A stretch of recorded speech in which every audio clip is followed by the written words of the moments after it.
வணக்கம் மக்களே, வாங்க திருவண்ணாமலை vlog பார்ப்போம். மத்தியானம் போல் நம்ம நண்பரை கூட்டிகிட்டு கார் எடுத்துக்கிட்டு ஒரு 5 பேராக கிளம்பி எங்கே போகிறதுன்னு தெரியாமல் திருவண்ணாமலை வந்துட்டோம். வந்து பார்த்தா பௌர்ணமி அன்றைக்கி வந்திருக்கோம். செம்ம கூட்டம்.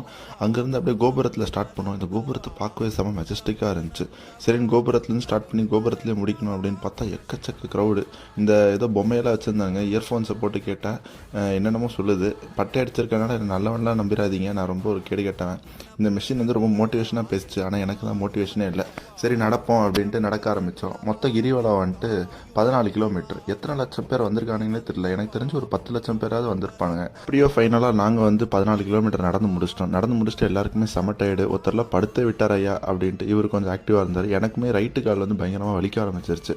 அங்கேருந்து அப்படியே கிளம்பி சூட்டோட சூட்டாக சென்னை வந்துடலாம் அப்படின்ட்டு அழகான சன்ரைஸை பார்த்துக்கிட்டே அப்படியே சென்னைக்கு வந்து சேர்ந்துட்டோம். வரப்போ நம்ம நண்பர் வந்து நான் கார் ஓட்டுறேன் அப்படின்னு சொன்னார். அவர்கிட்ட கொடுத்துட்டு நான் கொஞ்சம் நேரம் ரெஸ்ட் எடுத்துக்கிட்டு இருந்தேன். அப்படியே எல்லாரையும் வீட்டில் ட்ராப் பண்ணிட்டு நானும் வீட்டுக்கு போயிட்டேன். பார்ட் 2ல ஒரு சம்பவம் அடுத்த வீடியோவில் சொல்கிறேன். Bye bye.